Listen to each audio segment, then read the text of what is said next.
ಸ್ನೇಹಿತರೆ ನಮಸ್ಕಾರ. ನಾನು ನಿಮ್ಮ ಹರಮದನ್. ಎಲ್ಲರೂ ಹೇಗಿದ್ದೀರಾ ಫ್ರೆಂಡ್ಸ್? ಎಲ್ಲರೂ ಚೆನ್ನಾಗಿದ್ದೀರಾ ಅನ್ಕೊಳ್ತೇನೆ.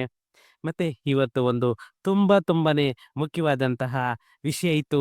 ಅದ್ರ ಬಗ್ಗೆನೇನೆ ಈ ವಿಡಿಯೋದಲ್ಲಿ ಮಾತಾಡೋಣ.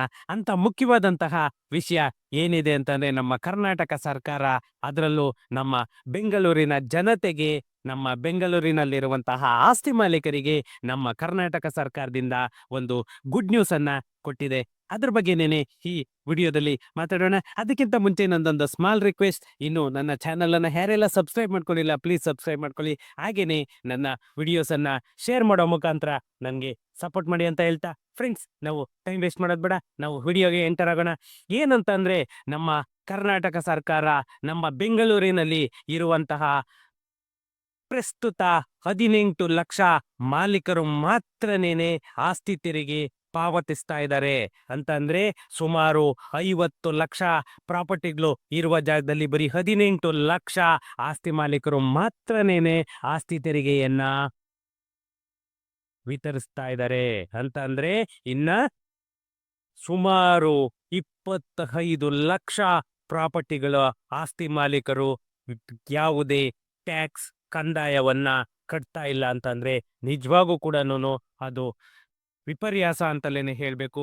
ನಮ್ಮ ಬೆಂಗಳೂರಿನ ಜನರು ಆಗ್ಬೋದು ಅಥವಾ ನಮ್ಮ ಕರ್ನಾಟಕದ ಜನರಾಗ್ಬೋದು, ನಿಜವಾಗೂ ಕೂಡ ಯಾವುದೇ ಪ್ರಾಪರ್ಟಿ, ಯಾವುದೇ ಆಸ್ತಿ ಹೊಂದಿದ್ರೆ ಖಂಡಿತ ನೀವು ಕೂಡ ಟ್ಯಾಕ್ಸ್ ಅನ್ನ ಪೇ ಮಾಡಿ. ಯಾಕಂತಂದ್ರೆ ನಮ್ಗೆ ಇರುವಂತಹ ಮೇನ್ ಎವಿಡೆನ್ಸ್ ಏನೇನೆ ನಾವು ಕಟ್ಟುವಂತಹ ಕಂದಾಯದ ರಶೀದಿ ಮತ್ತೆ ಖಾತೆ.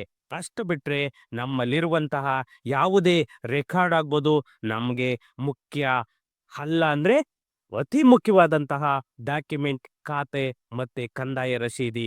ಯಾಕಂತಂದ್ರೆ ನಿಮ್ಗೆ ಒಂದು ಪಿತ್ರಾರ್ಜಿತವಾಗಿ ಬಂದಿರೋದಾಗ್ಬೋದು ಅಥವಾ ಒಂದು ಗ್ರ್ಯಾಂಟ್ ಅಲ್ಲಿ ಬಂದಿರೋದಾಗ್ಬೋದು, ಯಾವುದೇ ಪ್ರಾಪರ್ಟಿಗಾಗಿ ನೀವು ಕಂಟಿನ್ಯೂಸ್ಲಿ ಟ್ಯಾಕ್ಸ್ ಪೇ ಮಾಡ್ಕೊಂಡು ಹೋಗ್ತಾ ಇದ್ದೀರಾ ಅಂತಂದ್ರೆ ಅದಕ್ಕೆ ನೀವು ಪಕ್ಕಾ ಆಸ್ತಿ ಮಾಲೀಕರು ಅನ್ನೋದು ಒಂದು ಕನ್ಸಿಡರೇಷನ್. ಇವತ್ತು ನೀವು ಎಷ್ಟೋ ವರ್ಷಗಳಿಂದ ಪ್ರಾಪರ್ಟಿ ಟ್ಯಾಕ್ಸ್ ಅನ್ನ ಕಟ್ಟಿರಲ್ಲ, ಅವಾಗ ಏನಾಗುತ್ತೆ, ಅದು ಆಟೋಮೆಟಿಕ್ ಸರ್ಕಾರ ಮುಟ್ಟುಗೋಲು ಹಾಕೊಳ್ಳುವಂತಹ ಎಲ್ಲ ರೀತಿಯ ನಾವೇನೇನೆ ನಮ್ಮ ಕರ್ನಾಟಕ ಸರ್ಕಾರಕ್ಕಾಗ್ಬೋದು ಅಥವಾ ಬೇರೆಯವರಿಗಾಗ್ಬೋದು ನಮ್ಮ ಆಸ್ತಿನ ನಾವೇನೇನೆ ಕೈ ಬಿಟ್ಟು ಕೊಟ್ಟಾಗೆ ಆಗುತ್ತೆ. ಇದಕ್ಕೋಸ್ಕರನೇನೆ ನಮ್ಮ ಕರ್ನಾಟಕ ಸರ್ಕಾರ ಪ್ರತಿಯೊಂದು ಮನೆಗೂ ಕೂಡ ಎಷ್ಟು ಪ್ರಾಪರ್ಟಿಗಳಿದೆ ಅಷ್ಟು ಪ್ರಾಪರ್ಟಿಗೂ ಕೂಡ ಖಾತೆಯನ್ನ ಕೊಡಬೇಕು, ಕಂದಾಯ ರಹಿತವಾಗಿ ಮಾಡಬೇಕು ಅಂತ ಹೇಳ್ಬಿಟ್ಟು ನಮ್ಮ ಕರ್ನಾಟಕ ಸರ್ಕಾರ ಈ ಸ್ಕೀಮುಗಳನ್ನ ತರ್ತಾ ಇದೆ. ಆದ್ರೆ ನೀವು ಮಾಡಬೇಕಾಗಿರೋದೆಲ್ಲ ಇಷ್ಟೇನೇನೆ, ಪ್ರತಿಯೊಬ್ಬರು ಕೂಡ ಯಾರ್ಯಾರು ಆಸ್ತಿಯನ್ನ ಹೊಂದಿದ್ದೀರಾ, ಇಲ್ಲಿ ಬೆಂಗಳೂರಲ್ಲಿ ಯಾರ್ಯಾರು ಪ್ರಾಪರ್ಟಿಯನ್ನ ಹೊಂದಿದ್ದೀರಾ, ಪ್ರತಿಯೊಬ್ಬರು ಕೂಡ ಪ್ರತಿಯೊಬ್ಬ ಆಸ್ತಿ ಮಾಲೀಕರು ಕೂಡ ನೀವು ಟ್ಯಾಕ್ಸ್ ಅನ್ನ ಕಟ್ಟಿ ಕಂದಾಯವನ್ನ ಕಟ್ಟಿಬಿಟ್ಟು ನಿಮ್ಮ ಪ್ರಾಪರ್ಟಿಯನ್ನ ಪಕ್ಕಾ ಡಾಕ್ಯುಮೆಂಟ್ ಆಗಿ ಮಾಡ್ಕೊಳ್ಳಿ. ಅದಕ್ಕೆ ನೀವು ಮಾಡಬೇಕಾಗಿರೋದೆಲ್ಲ ಏನಂದ್ರೆ, ನಿಮ್ಮ ಹತ್ರ ಏನು ಪ್ರಾಪರ್ಟಿ ಡಾಕ್ಯುಮೆಂಟ್ ಇದೆ ಅದನ್ನ ತಗೊಂಡು ಬಂದು ನೀವು ಅಪ್ಲಿಕೇಶನ್ ಅನ್ನ ಹಾಕ್ಸಿ. ಯಾಕಂತಂದ್ರೆ ನೀವು ಅಪ್ಲಿಕೇಶನ್ ಹಾಕಿದ್ರೆ ನೆಕ್ಸ್ಟ್ ಸರ್ಕಾರ ಮನೆಗೂ ಕೂಡ ನಿಮ್ಮ ಖಾತಾವನ್ನ ತಲುಪಿಸುವಂತಹ ಎಲ್ಲ ಕೆಲಸವನ್ನ ಕೂಡ ನಮ್ಮ ಕರ್ನಾಟಕ ಸರ್ಕಾರ ಮಾಡುತ್ತೆ. ನನಗೆ ಗೊತ್ತಿರೋ ತರ ಬೆಂಗಳೂರಿನಲ್ಲಿ ಸುಮಾರು 23 ಲಕ್ಷ ಆಸ್ತಿ ಮಾಲೀಕರ ಮನೆ ಬಾಗಿಲಿಗೆ ಖಾತೆ ತಲುಪಿಸುವಂತಹ ಯೋಜನೆಯನ್ನ ನಮ್ಮ ಕರ್ನಾಟಕ ಸರ್ಕಾರ ಮಾಡ್ತಾ ಇದೆ. ಯಾಕಂತ ಅಂದ್ರೆ ಎಷ್ಟೋ ಜನಗಳಿಗೆ ಅಪ್ಲಿಕೇಶನ್ ಹಾಕಿದ್ರು ಕೂಡ ಅವರಿಗೆ ಖಾತಾ ಸಿಗ್ತಾ ಇಲ್ಲ. ಆದ್ರೆ ನಾನು ಹೇಳೋದು, ಪ್ರತಿಯೊಬ್ರು ಕೂಡ ನೀವು ಅಪ್ಲಿಕೇಶನ್ ಅನ್ನ ಹಾಕಬೇಕು. ಅಪ್ಲಿಕೇಶನ್ ಅನ್ನ ಹಾಕಿಲ್ಲ ಅಂತಂದ್ರೆ ಸರ್ಕಾರ ಮುಂದೆ ಬರೋದಿಲ್ಲ. ನೀವು ಎಲ್ಲಿಗಾದ್ರೂ ಹೋಗಿ, BBMPಗಾದ್ರೂ ಹೋಗಿ, ಸೇವಾ ಸಿಂಧುಗಾದ್ರೂ ಹೋಗಿ, ಯಾವುದಕ್ಕೆ ಹೋದ್ರೂ ಕೂಡ ಅವ್ರ ರೆಸ್ಪಾನ್ಸಿಬಿಲಿಟಿ ತಗೊಳ್ಳಲ್ಲ. ನೀವು ಫಸ್ಟ್ ಅಪ್ಲಿಕೇಶನ್ ಅನ್ನ ಹಾಕ್ಬೇಕು.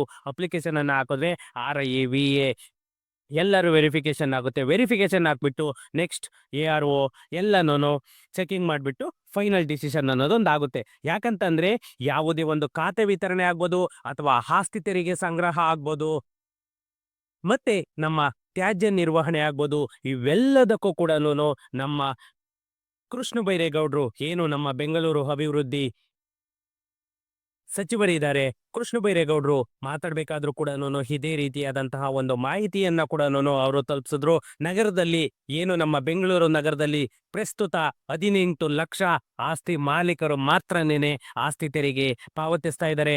ಆದ್ರೆ ವಿವಿಧ ಅಂದಾಜುಗಳ ಪ್ರಕಾರ ಬೆಂಗಳೂರಿನಲ್ಲಿ ಇನ್ನು ಸುಮಾರು 35 ಲಕ್ಷಕ್ಕೂ ಹೆಚ್ಚು ಆಸ್ತಿಗಳಿವೆ ಅಂತ ಹೇಳ್ತಾ ಇದ್ದಾರೆ. ಆದ್ರೆ ನಮ್ಮ ಬೆಂಗಳೂರಿನಲ್ಲಿರುವಂತಹ ಆಸ್ತಿಗಳಲ್ಲಿ ಅರ್ಧಕ್ಕಿಂತಲೂ ಕಡಿಮೆ ಆಸ್ತಿ ಪೇ ಆಸ್ತಿ ತೆರಿಗೆಯನ್ನ ಪೇ ಮಾಡ್ತಾ ಇದ್ದಾರೆ ಅಂತಂದ್ರೆ ನಿಜವಾಗೂ ಕೂಡ ಸುಳ್ಳು ಆಗೋದಿಲ್ಲ. ಯಾಕಂತಂದ್ರೆ ಯಾವತ್ತೂ ಕೂಡ ನಾವು ಯಾವುದೇ ಒಂದು ಪ್ರಾಪರ್ಟಿಗಾಗ್ಲಿ ಕಂದಾಯವನ್ನ ಮಿಸ್ ಮಾಡಬಾರ್ದು. ಪ್ರತಿ ವರ್ಷ ನಾವು ಆಸ್ತಿ ತೆರಿಗೆಯನ್ನ ಪಾವತಿ ಮಾಡ್ಕೊಂಡು ಹೋಗ್ಬೇಕು.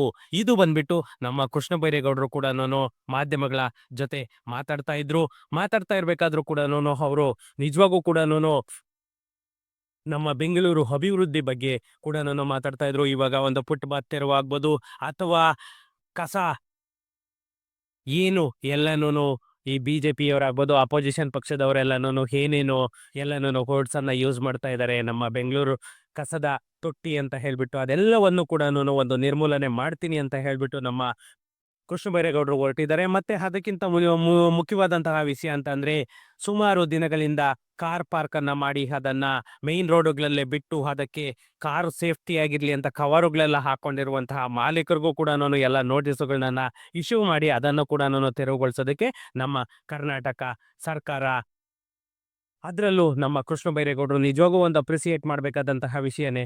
ಮುಂಚೆ ಅವರು ರೆವೆನ್ಯೂ ಮಿನಿಸ್ಟರ್ ಇದ್ದಾಗ ಇಷ್ಟು ಆಕ್ಟಿವ್ ಇರಲಿಲ್ಲ. ಆದ್ರೆ ಇವಾಗ ಒಂದು ಬೆಂಗಳೂರು ಅಭಿವೃದ್ಧಿ ಸಚಿವರಾದ್ಮೇಲೆ ತುಂಬಾನೇ ಆಕ್ಟಿವ್ ಆಗಿದ್ದಾರೆ. ಇದೇ ವೇಳೆ ಅವರು ಒಂದು ಮಹದೇವಪುರ ವಲಯದ ಒಂದು ಉದಾಹರಣೆಯನ್ನು ಕೂಡ ನೀಡಿದ್ರು.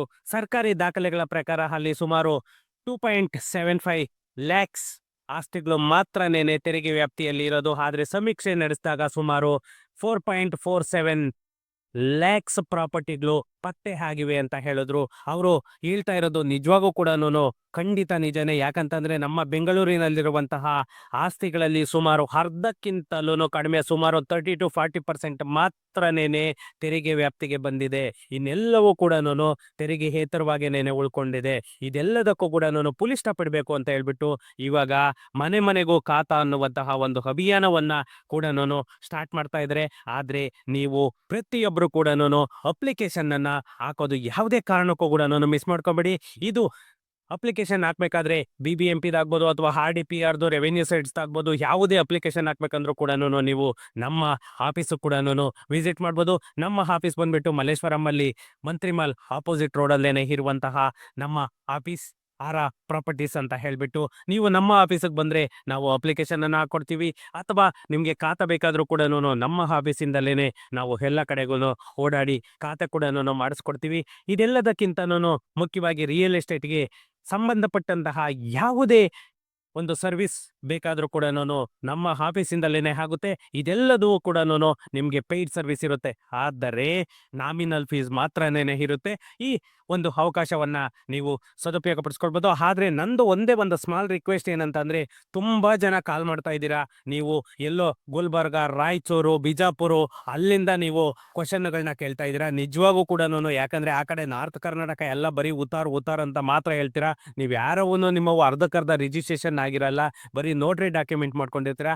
ಆ ನೋಟ್ರಿಗಳಿಗೆ ನಾವು ಸರ್ವಿಸ್ ಅನ್ನ ಕೊಡಲ್ಲ. ಯಾಕಂದ್ರೆ ನಾನು ಯಾವುದೇ ಒಂದು ಪ್ರಾಪರ್ಟಿದಾಗ್ಬೋದು ಖಾತೆ ಮಾಡ್ಬೇಕಂದ್ರೂ ಕೂಡ ಏನೇ ನಾನು ಇದ್ ಮಾಡ್ಬೇಕಂದ್ರೆ ಪ್ರಾಪರ್ ಆಗಿ ಡಾಕ್ಯುಮೆಂಟ್ ಇದ್ರೆ ಮಾತ್ರನೇನೆ ನಾವು ಕೈ ಹಾಕೋದು.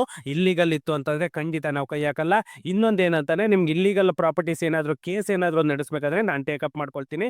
ಅದೆಲ್ಲನೂ ನಾವು ಲೀಗಲಿ ನಾವೇನ್ ಸಪೋರ್ಟ್ ಬೇಕೋ ಅದನ್ನ ಮಾಡ್ತೀವಿ. ಆದ್ರೆ ಯಾವುದೇ ಇಲ್ಲಿಗಲ್ ಪ್ರಾಪರ್ಟಿಗಳನ್ನ ತಗೊಂಡ್ ಬಂದು ನೀವು ಖಾತಾ ಮಾಡ್ಕೊಡಿ, ಇದ್ ಮಾಡ್ಕೊಡಿ ಅಂತಂದ್ರೆ ಖಂಡಿತ ನಾವು ಒಪ್ಕೊಳ್ಳಲ್ಲ. ಓಕೆ ಫ್ರೆಂಡ್ಸ್, ನಿಮ್ಗೆ ಏನಾದ್ರು ಸರ್ವಿಸಸ್ ಬೇಕು ಅಂತಂದ್ರೆ ನನ್ನ ಕಾಂಟ್ಯಾಕ್ಟ್ ನಂಬರ್ ಅನ್ನು ಹಾಕಿರ್ತೀನಿ, ಮತ್ತೆ ನಮ್ಮ ಆಫೀಸ್ ಅಡ್ರೆಸ್ ಕೂಡ ನಾನು ಹಾಕಿರ್ತೀನಿ. ಡೈರೆಕ್ಟ್ ನೀವು ನಮ್ಮ ಆಫೀಸ್ ವಿಸಿಟ್ ಅನ್ನ ಮಾಡ್ಬೋದು ಅಥವಾ ಕಾಲ್ ಮಾಡ್ಕೊಂಡು ನೀವು ಬರ್ಬೋದು. ಓಕೆ ಫ್ರೆಂಡ್ಸ್, ಸಿಗೋಣ ನೆಕ್ಸ್ಟ್ ವಿಡಿಯೋದಲ್ಲಿ. Thank you.